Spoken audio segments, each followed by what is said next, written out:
समझ नहीं आ रहा अपने सैलरी इंक्रीमेंट का क्या करूं। बेटा इतना क्या सोच रहा है? अपने म्यूचुअल फंड्स के एसआईपी का टॉपअप करा ले। This is the right time. क्या? समझ में नहीं आया।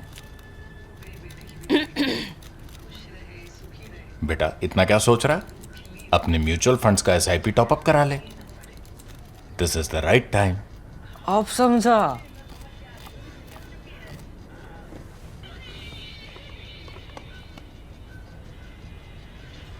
Mutual fund investments are subject to market risks.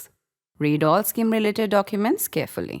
Hello and welcome to ThePrint. I'm Snehesh Alex Philip and you're watching Defense Scope.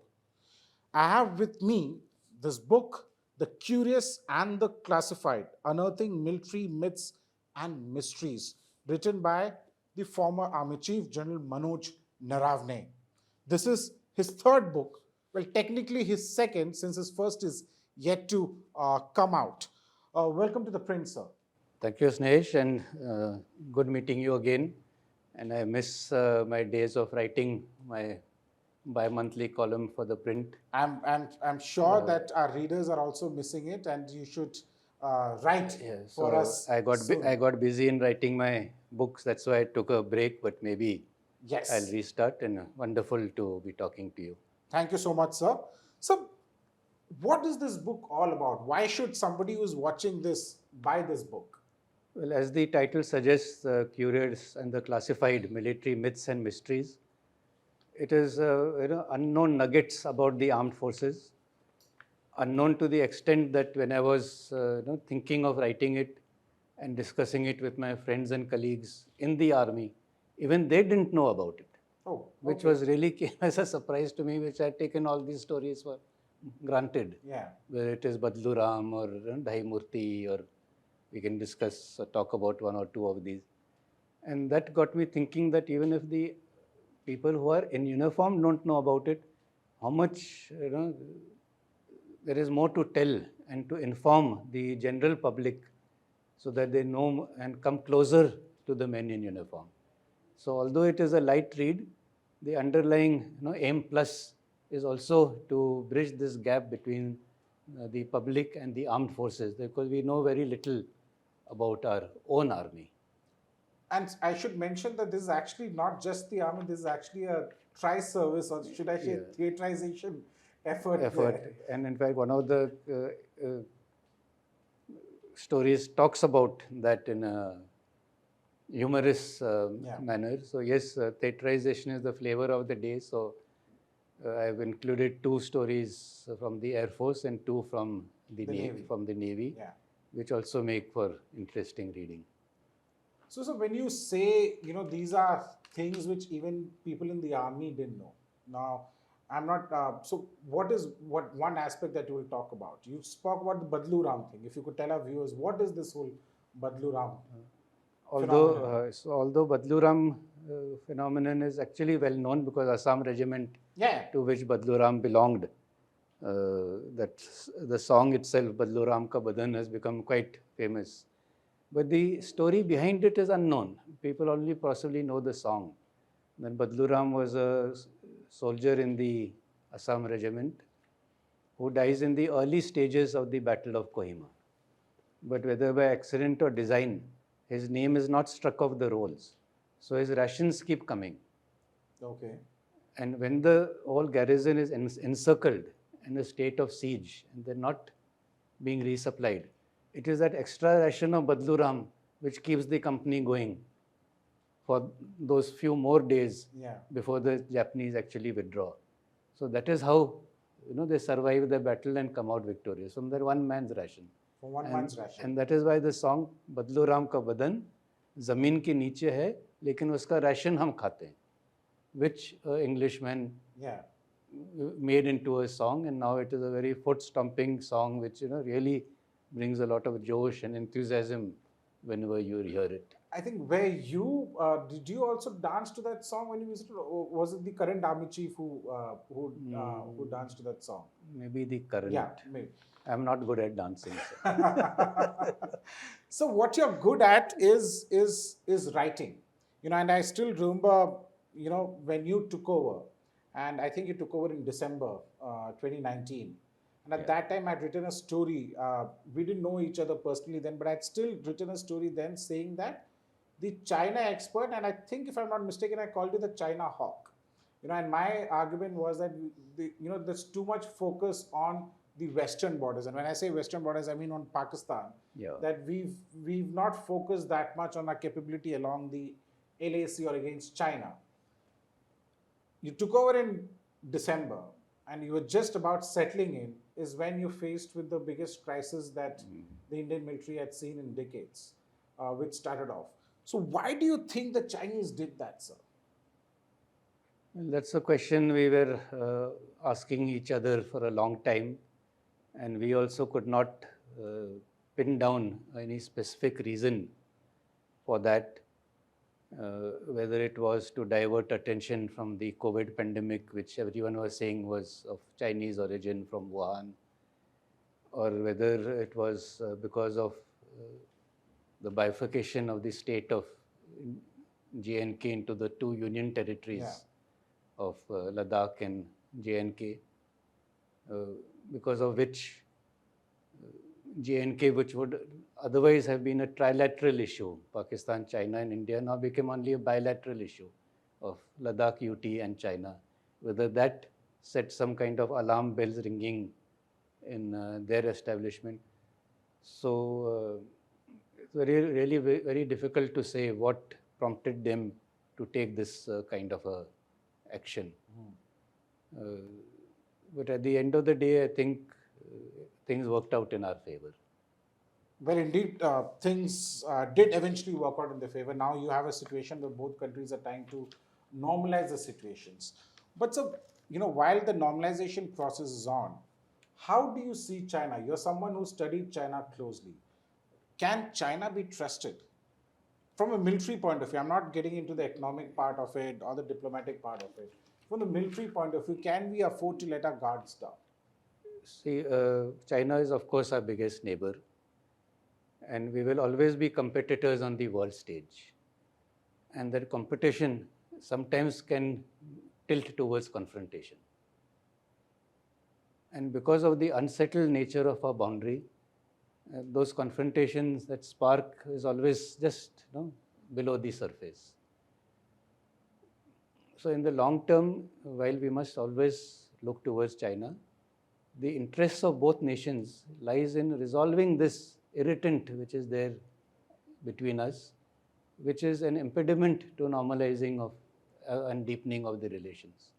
Until such time this unresolved boundary issue remains, it will always happen that we will look at them with a little jaundiced eye. Okay.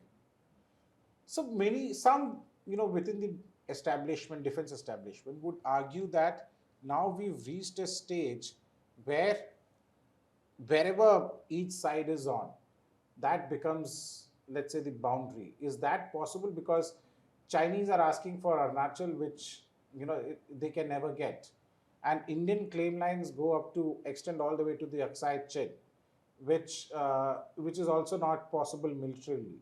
So does the current standing positions become is that a possibility, sir?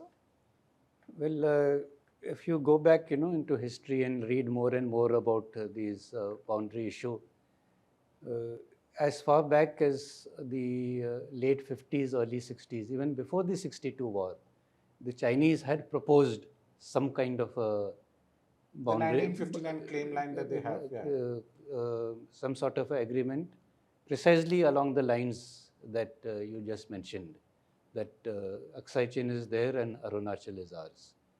And that sort of offer that they had made at that point of time, perhaps the solution lies in reviving that offer and discussing the nitty-gritties of that to the mutual satisfaction of both sides. To the mutual satisfaction. It's an offer that was made in late 1959. You're thinking that should be further looked into. And not only then, it was during various parleys and discussions that offer has come up in the forefront Okay. on a number of occasions, but it of course went into a back burner for some time. There's no harm in reviving that proposal, and as I said, iron out those kinks. Iron out those things. So, your first book was The 4 Stars of Destiny. It ran into certain controversy. It is now currently under, review by the Army headquarters. To be specific, I think the department comes under the Deputy Chief Strategy. But, and then there was all, what happened in the parliament where, the book was shown. I'm not getting into the politics of it. The politics is to be dealt with the BJP and the Congress. But there was also an extract that was given to PTI 2 years back at the time when this book was about to be released, and in those extracts, I was reading them, and it talks about one of your peculiar line which struck me was the fact that you talk about loneliness at the top, right? So what is this loneliness when you say lonely at the top? Because many people are interpreting it as they're bringing in what Prime Minister Modi apparently told you. कि जो उचित है वो समझे. See, the loneliness of command is not something new. It is something which has been talked about for ages. And the loneliness of command is not specific to the armed forces. Even a CEO of a company is alone at the top. It's not. Yeah. What it means is the buck stops there. You are the person who has to take the final decision for the good. Decision always taken believing it is the best decision at that point of time. So it is in that context that you're alone at the top. It does not in any way mean that you have been abandoned or that your superiors or your subordinates are not with you. It just means that yes, now what you have trained for and what you have been appointed for, that is now come for you to take that final decision, what is to be done going forward. And that is the loneliness of command, which is there for everybody. So, while this whole crisis was happening, I was talking to both on the diplomatic front as well as on the military front. Diplomacy has a different way of handling things. The military has a different way of handling things. When the Chinese moved in, what we did was kind of a mirror deployment that we did. So, we were stacking up men and equipment as per what the Chinese were doing, which took them by surprise. And then, of course, we later on carried out a spectacular operation. But at any point of time, was there a difference in opinion on how to go ahead or deal with this situation between the military and the civil leadership? In the sense that the military had a different way of looking at it and wanted to take different steps, and the civilian leadership had a different take. No, I will not say there was any difference. Obviously, when you're discussing things, there are differences of opinion. Yeah. But once all those discussions have happened and you have arrived at a decision, that decision, I think, was the best that we have. And it was not a difference in that sense. And it was a whole of nation effort, the diplomatic effort, the political effort, the effort that the army did. In fact, the talks which happened, 10 rounds of talks before the thing got resolved, it was because there was a whole of nation effort. It was because we were speaking in one voice.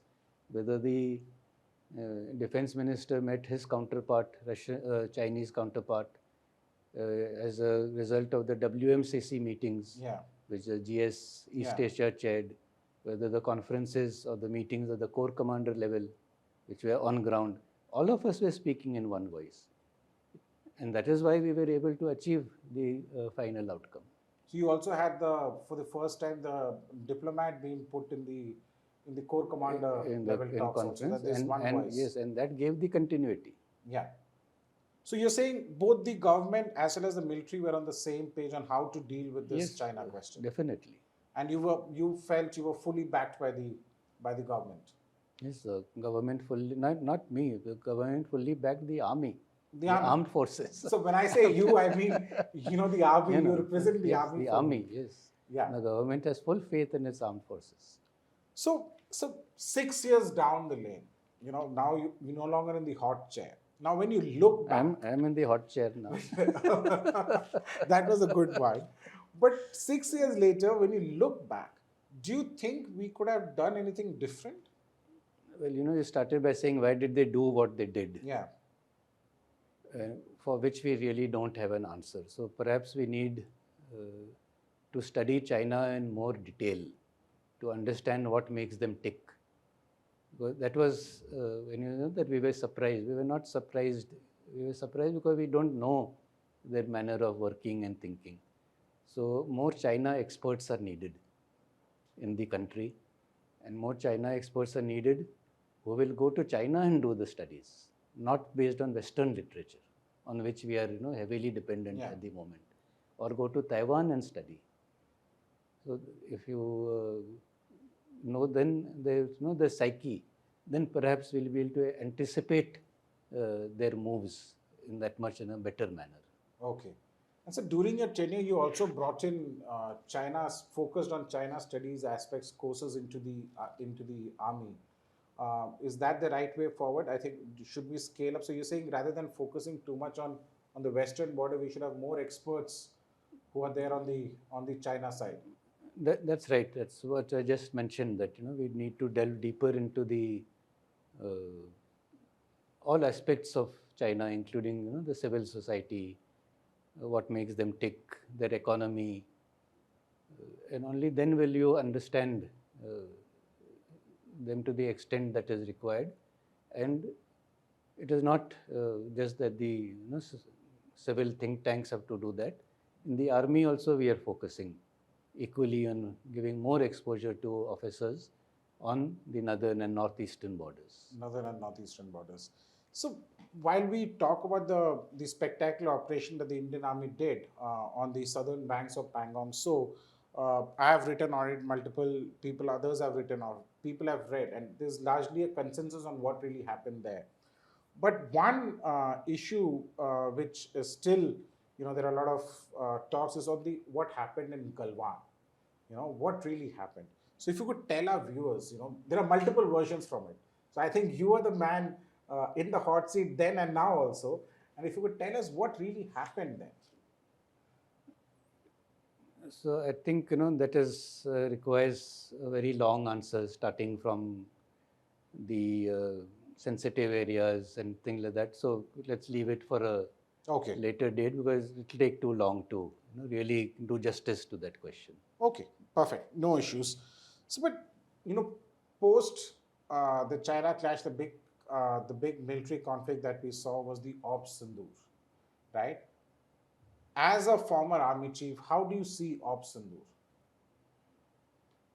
I think it is a very good operation that was carried out, and it was an inflection point as far as our counter-terrorist strategy is concerned.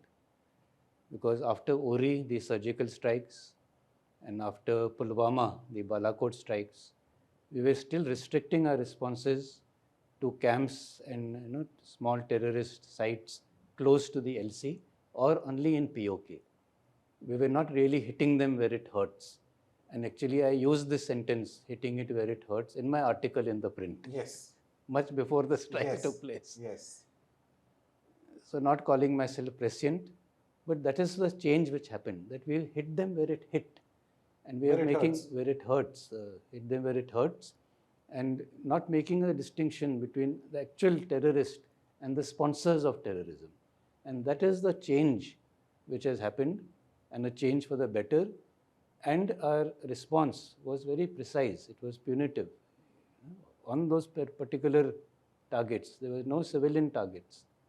And that is the change which has happened in our overall policy. And having achieved that aim, we brought it to a close.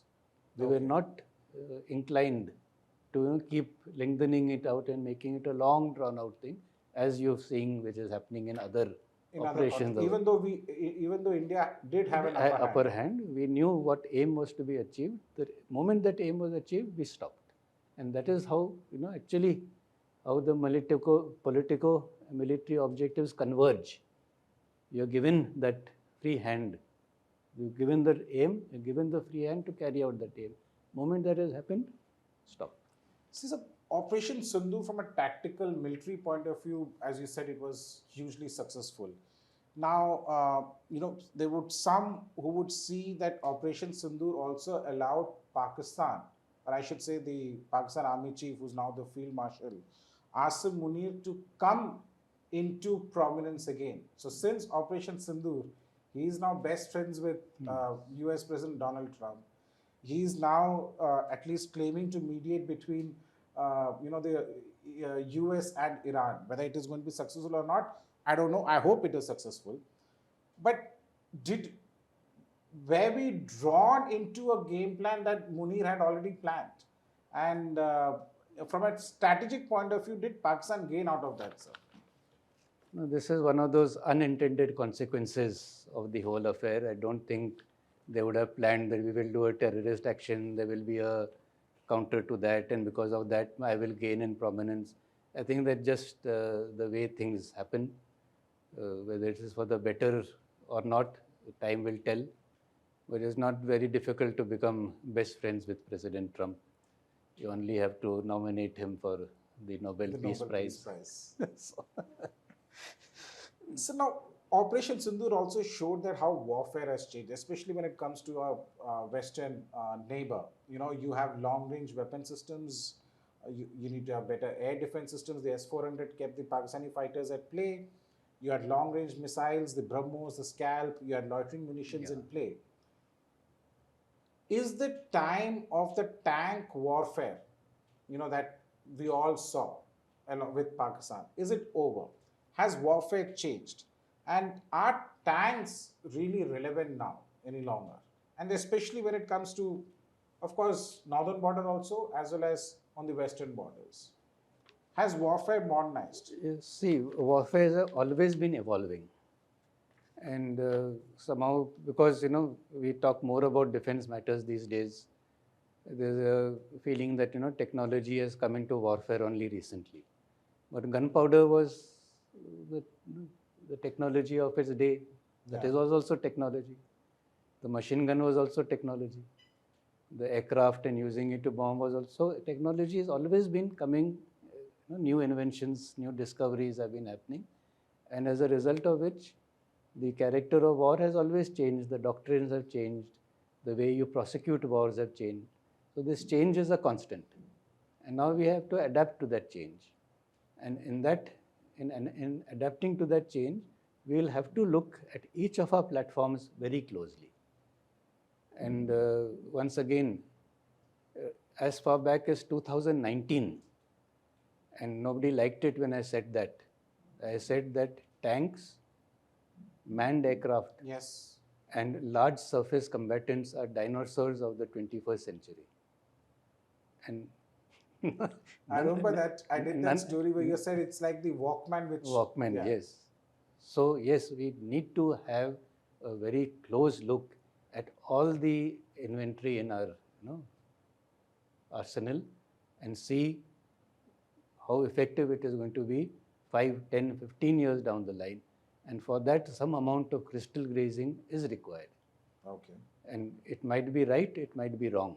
But that is, that's where your bread and butter is. That is where your military expertise, your experience comes into play. So when we have two neighbors, we don't have cordial relations with both the neighbors. You explain that with China, you're forever in competition. Both countries are in competition with each other, right? With Pakistan, it's a different case altogether. Between China and Pakistan, who do you think is the biggest challenge, or who do you think is what we should prepare for? Well, you must always prepare for the better player. If you want to improve your game, like there was a chess board somewhere here. So you want to improve at chess, you must play a better player. So obviously, we must try to compete with China. But in the short term, because of the terrorist angle, we cannot ignore Pakistan. So I would say in the short term, Pakistan is where we have to look at, but in the long term, focus on China. So short-term challenge is Pakistan. Long-term is China. That's the challenge which is there. So, now we are at the cusp of theaterization. You have the serious General Anil Chauhan, who has said publicly that he is going to submit a proposal to the Defense Ministry in about later this month itself, or maybe early next month. How do you see theaterization? Now, as per the proposal of the theaterization, which I've reported on, is the fact that now you have three theaters. You have the Western theater, then you have the Northern theater. Western theater is to be headed by the Air Force, and the Northern theater is to be headed by the Army person. Of course, Maritime is by the Navy. Is theaterization really that critical? Why are we just copying what, let's say, the Americans have done it or the Chinese have done it? We are not copying anybody. Theaterization is essential in this fast-moving warfare, wherein all the resources which are there in a particular geographical area must be under the control of one person. And that is why one adversary and one theater. But as far as who is going to command that theater, that is again a government decision. I don't think we should sort of legislate that one commander or one theater will be Army, one will be Air Force, one will be Navy. The theaters are theaters, and it is up to the government. Just like the government chooses who is going to be the chief, the government will choose who is going to be the theater commander. So HR issues, that who is going to get what piece of the pie, that should not be the impediment to establishing the theater commands. Okay. And theater commands, once announced, with whatever form they announce, is not going to change overnight. The transition to that theater is also going to take a decade. Yeah. Okay. Because units will move, new concepts will be made, officers have to be posted, assets will be reorganized. So that whole aspect is not that it's not an on-off switch that you will announce that 1st June onwards we are in theaters. The transition will happen, keeping the balance in mind that during the transition period, we should not be taken unaware or by surprise. Or during the transition period, if a crisis occurs, it should not be that nobody knows who is the commander who has to deal with that situation. So it is also going to be a phased manner transiting from a present system to the theater command. Okay. But yes, theater commands, wherein all the assets, resources are under one person, is very much required. Is very much required. Perfect. So, and what is the next book that you're working on, sir? Well, my first book was The Cantonment Conspiracy, which was a murder mystery. So now that this one is out of the way, I'm writing the sequel to that. The Cantonment. The sequel to that. Sequel in the sense that the hero-heroine are the same, Rohit and Renuka, but the mystery is set somewhere else. Oh, okay. In the Northeast. Okay. So I'm almost the finishing stages of that. And hopefully next year you can interview on that book.